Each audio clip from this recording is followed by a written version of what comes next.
নমস্কার বন্ধুরা, Mitali daily cooking ব্লগে আপনাদের সবাইকে স্বাগত। আজকে আমি আপনাদের সাথে শেয়ার করব খুবই নরম তুলতুলে রসালো একটা পিঠা বা মিষ্টি রেসিপি। আশা করছি আজকে এই রেসিপিটা আপনাদের ভালো লাগবে। তাহলে ভিডিওটা প্রথম থেকে শেষ পর্যন্ত দেখার অনুরোধ রইল। আর ভালো লাগলে লাইক শেয়ার করে প্লিজ চ্যানেলটিকে সাবস্ক্রাইব করে আমার পাশে থাকার অনুরোধ রইল। এই রেসিপিটা বানাতে গেলে আমাদের খুব বেশি উপকরণের দরকার হবে না। তাহলে রেসিপিটা শুরু করে নেওয়া যাক। এখানে আমি 10 টাকা প্যাকেটের 1 প্যাকেট সুজি নিয়েছি আর নিয়েছি 1 বাটি নারকেল কোড়া। খুব কম উপকরণে আর কম সময়ে আজকে রেসিপিটা আমরা তৈরি করে নেব। প্রথমেই যেটা করব, এখানে গ্যাসের উপরে একটা কড়াই বসিয়ে দিয়েছি। এবার সুজিটা ওর মধ্যে দিয়ে 2 থেকে 3 মিনিট নাড়াচাড়া করে একটু ভেজে নিতে হবে। আর এখানে গ্যাসের ফ্লেমটা একদম লোতে রেখে দিয়ে নাড়াচাড়া করে কিন্তু একটা হালকা রং ধরা পর্যন্ত একটু ভেজে নিতে হবে। খুব বেশি লাল লাল করে কিন্তু সুজিটা ভাজা যাবে না। আর এই মিষ্টির মধ্যে আমি নারকেল ব্যবহার করছি বলে এটাকে পিঠে বলেছি, কারণ পিঠে সবসময় নারকেল দিয়েই আমরা বানিয়ে থাকি, সেই জন্য আমি এখানে পিঠে বলেছি। দেখতেই পাচ্ছেন এখানে কিন্তু সুজিটা হালকা একটু কালার চেঞ্জ হয়ে গেছে। সুজিটা কিন্তু ভেজে নেওয়া হয়ে গেছে। এবার এর মধ্যে আমি দিয়ে দেব 1 বাটি নারকেল। নারকেলটা দিয়ে আমি সুজির সাথে খুব ভালোভাবে মিশিয়ে নেব। এখানে কিন্তু ভাজা করার কোনো প্রয়োজন নেই, শুধুমাত্র সুজির সাথে খুব ভালোভাবে মিশিয়ে নিলেই হবে। সুজির সাথে কিন্তু খুব ভালোভাবে মিশিয়ে নিয়েছি। এবার আমি এর মধ্যে দিয়ে দেব 1/2 বাটি জল। এখানে আমি মোট 1 বাটি জল ব্যবহার করব, সেটা আমি দুবারে দিয়ে দেব। একবারে দিলে সুজিটা দলা হয়ে যেতে পারে, সেই জন্য আমি দুবারে জলটা দিয়ে দেব। জলটা দিয়ে খুব ভালো করে সুজির সাথে মিশিয়ে নেব। খুব ভালো করে নাড়াচাড়া করে কিন্তু মিশিয়ে নিতে হবে।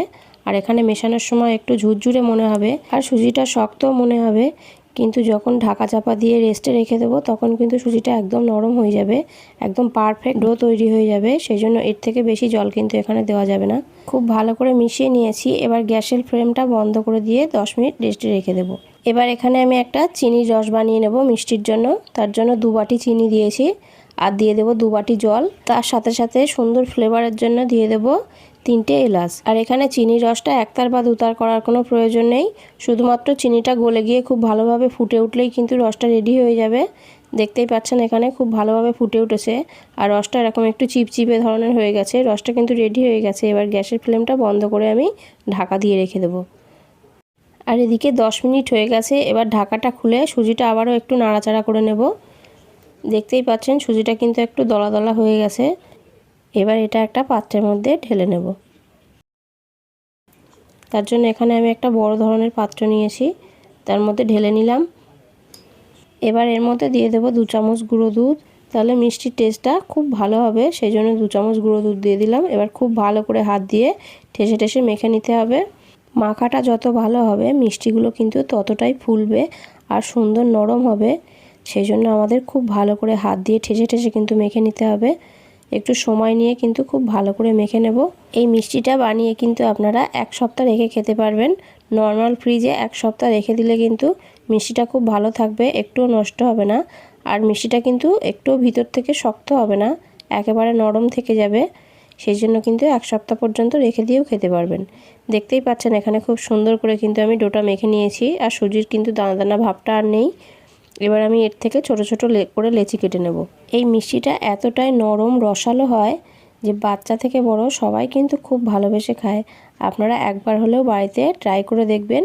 আশা করছি আপনাদের বাড়ির সবারই কিন্তু ভালো লাগবে। সবগুলো লেচি আমি কেটে নিয়েছি। এবার একটা লেচি হাতের মধ্যে নিয়ে এরকমভাবে গোল করে নিলাম। এবার আমি মিষ্টিটা শেপ দিয়ে নেব। তার জন্য এখানে আমি একটা থালা নিয়েছি আর থালাটা আমি উল্টো করে নিয়ে থালার উপরে এরকমভাবে একটু তেল মাখিয়ে নেব, যাতে করে মিষ্টিটা থালার মধ্যে লেগে না যায়। আর এরকম ধরনের একটা ছোট প্লেট নিয়েছি, প্লেটের উল্টো পিঠেও আমি একটু তেল মাখিয়ে নিলাম। এবার লেচিটা থালার উপরে রেখে এই প্লেটের সাহায্যে চাপ দিয়ে আমি লেচিটাকে একটু হালকা করে বেলে নেব। এবার এখানে আমি একটা কুকি কাটার নিয়েছি, এই কুকি কাটার দিয়েই কিন্তু আমি মিষ্টিগুলো শেপ দেব। তার জন্য এরকম লেচির উপরে দিয়ে হাত দিয়ে চাপ দিয়ে নিলেই কিন্তু খুব সুন্দরভাবে কেটে যাবে। আর এই সাইডের অংশগুলো আমি বাদ দিয়ে সরিয়ে রাখবো, এগুলো পরে আমি আবার মেখে নিয়ে শেপ দিয়ে তৈরি করে নেব। দেখতেই পাচ্ছেন খুব সহজেই কিন্তু উঠে আসলো, কারণ থালার উপরে আমরা তেল মাখিয়ে নিয়েছি, সেই জন্য সাইডের অংশগুলো হাত দিয়ে এরকমভাবে আমি একটু ঠিক করে নেব। খুব সহজেই কিন্তু এই মিষ্টিগুলো রেডি করে নেওয়া যায়। আরও একটা বানিয়ে আমি আপনাদের দেখাচ্ছি। আপনারা চাইলে কিন্তু এগুলো অন্য রকম শেপ দিয়েও তৈরি করে নিতে পারেন, গোল করেও তৈরি করে নিতে পারেন, আবার লম্বাভাবেও তৈরি করে নিতে পারেন। খুব সহজেই কিন্তু রেডি হয়ে যাবে। আর খেতে কিন্তু খুবই লোভনীয় হয় মিষ্টিটা। দেখতেই পাচ্ছেন কতটা সুন্দর হয়েছে দেখতে। এবার সবগুলো আমি একই রকমভাবে তৈরি করে নেব। একে একে কিন্তু আমি সবগুলো রেডি করে নিয়েছি। সবগুলো কিন্তু আমার রেডি করা হয়ে গেছে। এবার এগুলো আমি ভেজে নেব। তার জন্য গ্যাসের উপরে আমি কড়াইতে তেল বসিয়ে দিয়েছি। তেলটা খুব ভালো করে গরম করে নিয়ে একে একে এর মধ্যে সবগুলো ছেড়ে দিলাম। আর মিষ্টিগুলো ছাড়ার সাথে সাথে কিন্তু একটু নাড়াচাড়া করা যাবে না। এক পিঠ যখন হালকা ভাজা হয়ে যাবে তখন একটা চামচের সাহায্যে এরকমভাবে উল্টিয়ে নেব।